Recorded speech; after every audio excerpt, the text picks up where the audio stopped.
Good morning, everyone. This short video clip I am going to show you about the most important aspect of CT coronary angiography, that is patient preparation. The patient preparation has many parts into it. So we will be taking you through the 5 or 6 steps which are very important for the patient preparation. First one is patient instructions. How to instruct the patient, how to hold his breath. Then also tell him about what happens when contrast is given into him, that is the warm flush occurs when contrast is given into him, and also the basic side effects of contrast, that he might get vomiting, he might get nausea, some itching. So nothing to worry about the contrast reaction, minor reaction, we are there to take care of you. So first you try to alleviate his apprehension, that is very important. Tell him not to worry about the warm flush. I tell my patients that it's a very good feeling you have once the contrast goes in, and I am sure everyone will agree with me that whoever has undergone a contrast study knows very well that the contrast goes into the most sensitive places and you will feel happy about it. So having said that, let's go into the first part of patient preparation, that is telling the patient about the study, taking him into conference and telling him about breathing instructions. मैं आपको हिंदी में बोलता हूँ सबकी भलाई के लिए. आपको जब मैं बोलता हूँ सांस लेके रोकिए, तब लंबा सांस लीजिए, मुंह बंद करके नाक से लंबा सांस लीजिए और रोक दीजिए. और मैं जब बोलता हूँ आपको सांस रोक दीजिए, सांस छोड़ दीजिए, तब छोड़ दीजिए. ठीक है, मैं बोलता हूँ, आप प्रैक्टिस करिए. लंबा सांस लीजिए,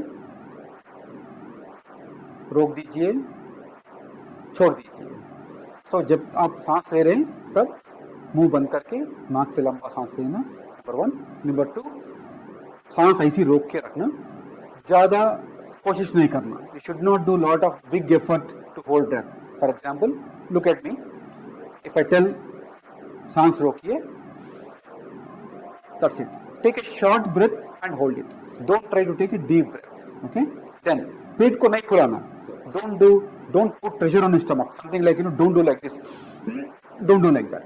So do normal, short and sweet breath and then take and hold it. Okay. I'll again tell you when you lie down. Now, we are going to give contrast. आपको contrast दे रहे हैं हम. तो contrast दिए तो थोड़ा body में, थोड़ा जिस्म में गर्म होता, वो गर्मी का कोई प्रॉब्लम नहीं होता, आपको अच्छा लगता, उसके बारे में घबराना नहीं. देन हम जब दवा देते हैं आपको, थोड़ा बाद में दवा देने के बाद थोड़ा इरिटेशन होता, थोड़ा इचिंग होता, थोड़ा मतली वॉमिटिंग जैसा होता, घबराने की बात नहीं. हम दवा देते आपको पूरा कर देंगे. ठीक है. तो ये पूरा टेस्ट 4-5 मिनट में खत्म हो जाता. तो जब तक के लिए आप सेफ हैंड्स में है, nothing to worry. Contrast reaction आए तो भी we can take care of it properly. Okay. The second important step in patient preparation is positioning of ECG Leeds.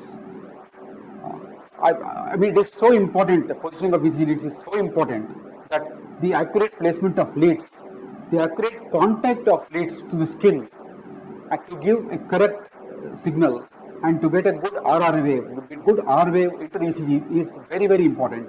And it is imperative that you need to have a very good ECG placement and ECG leads. Okay. So now I am going to show you what is the latest recommended position, protocol for ECG lead placement. Now, when you are planning to put the ECG leads, the most important is cleaning of the chest, for which includes shaving of the hair, taking out the complete hair, and then make sure that there is no interference between the ECG leads and the chest wall and the skin surface, which is important. And then this is a special gel which is available anywhere in the market. It is nothing but a cleaning gel which has some coarse sand-like material which will clean the entire skin surface of any dust particles and create an environment of a good ECG transmission, ECG signal transmission from the leads to the skin surface, which is very important. So cleaning with this gel is what is important, or if you don't get this gel, we can try to use spirit also, but recommended is this one. Now you can see that we are trying to apply this jelly there, clean the entire area for getting the proper ECG electrode contact with the skin.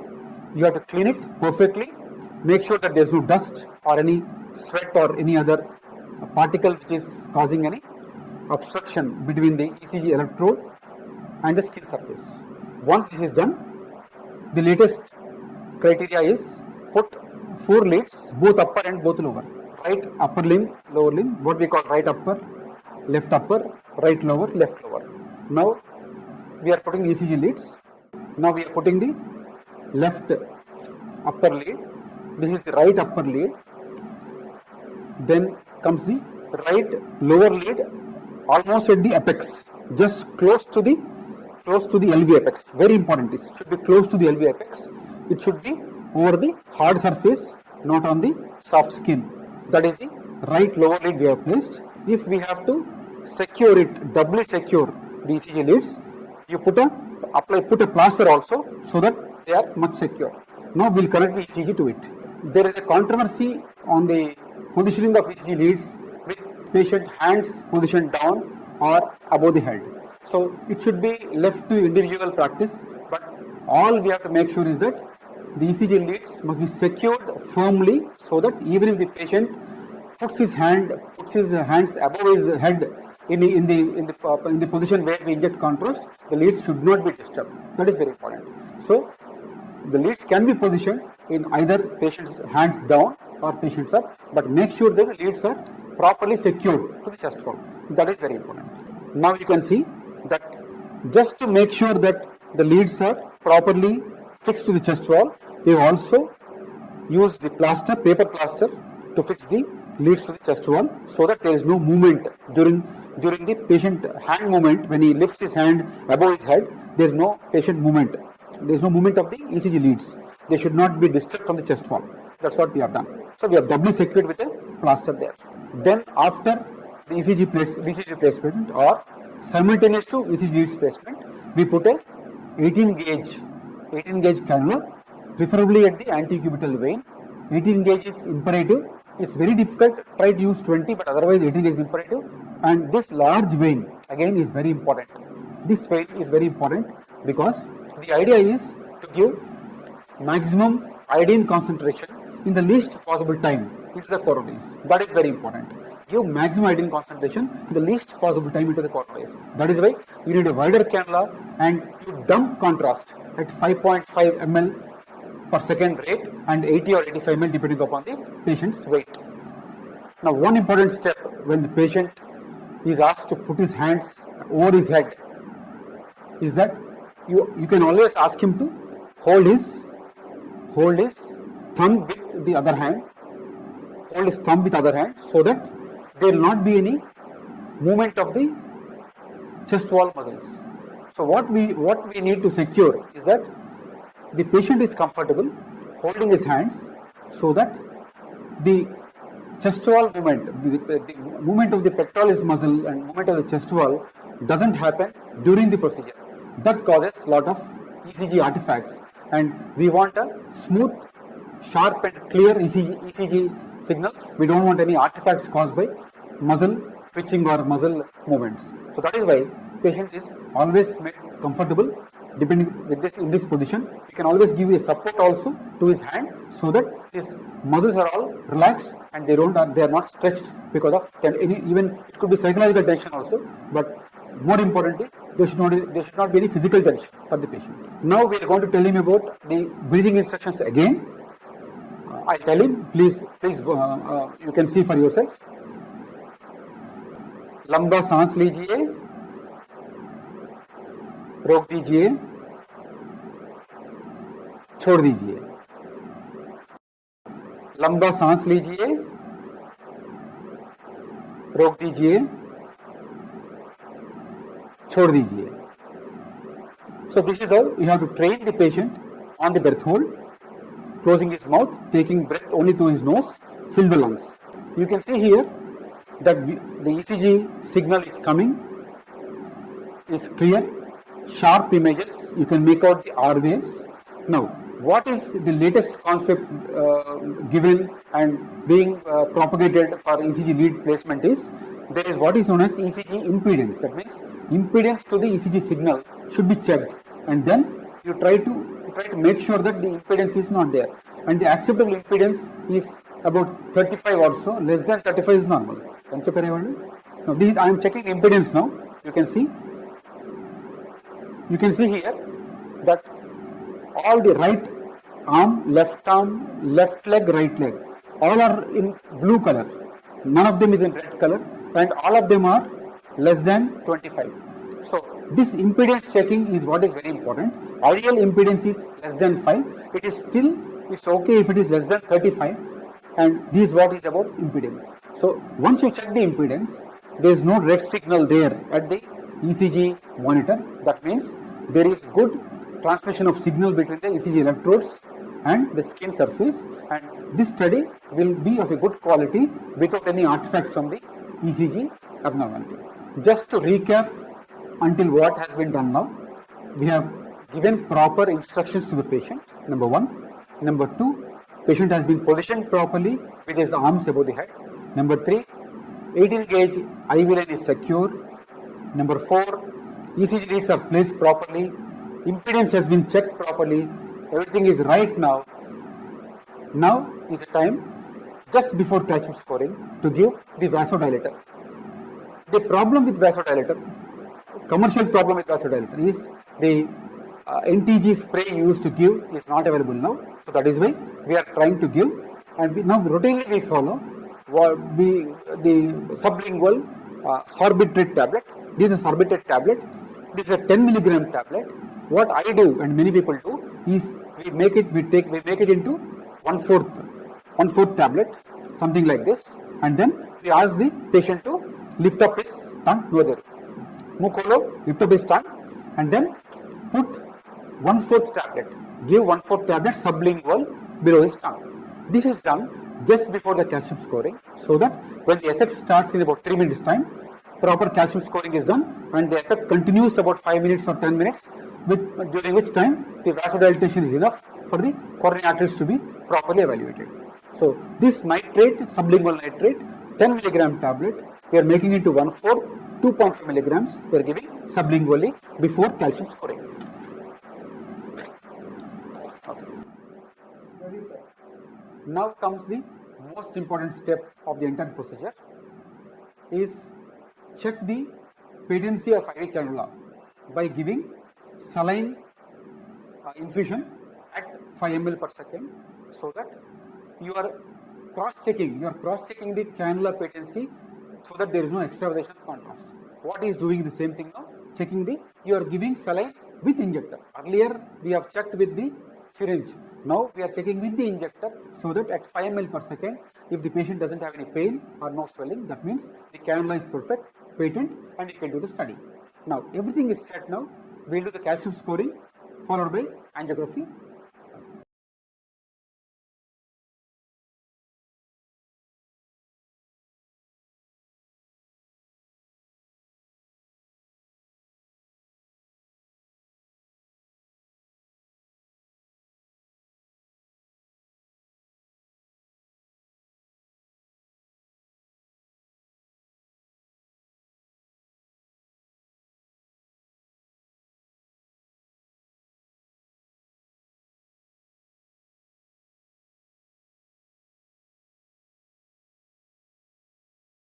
So finally, when we are starting to do the calcium score followed by a CT coronary angiogram, we are going to tell the patient about breathing instructions, then also inform him that there will be some kind of warmth during the contrast, just to make sure that he is not anxious and he doesn't get worried, and then we will go and start doing the procedure. लंबा सांस लेके रोकिए,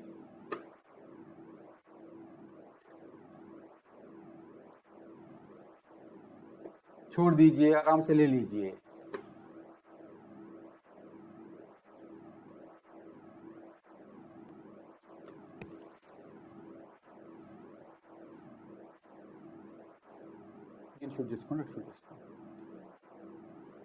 Now we are doing the calcium scoring study, and as you know, calcium scoring is an axial scan, prospective. So we have taken the appropriate FOV for calcium scoring, and calcium scoring is done.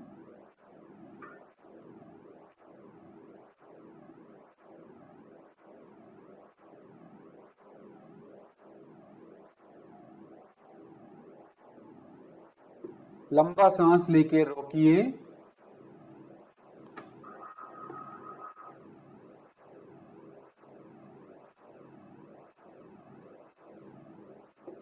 छोड़ दीजिए, आराम से ले लीजिए. Now, after the calcium scoring is done, we will go and plan the actual cardiac CT procedure, actual CT angiography procedure. When we plan the actual procedure, we start at the level of carina and then we go up to the apex of the heart, or we can check the FOV and the range of the heart movement on calcium scoring. Accordingly, go up to the last slice where you see the base of the heart. So the starting area is, the starting point of the acquisition is from the carina. Now, when you come to the smart prep is always positioned at the level of MPA, almost again at the level of bifurcation, at the level of carina, but at the level of MPA you have the smart prep. So once the smart prep has been positioned, check for the MPA and then put an ROA on ascending aorta, put ROA on ascending aorta and start the contrast injection. Now, when we start the contrast injection, one of the technicians or nurses will go inside. He will put a hand over the IV cannula area and then check for any swelling or patient pain. You can see now, I am injecting the contrast. He is checking for any swelling, and simultaneously one finger must be on the red button here. If he says that there is something wrong, or he says that there is swelling or there is pain, I immediately push the red button so that the contrast extravasation is limited to lesser quantity.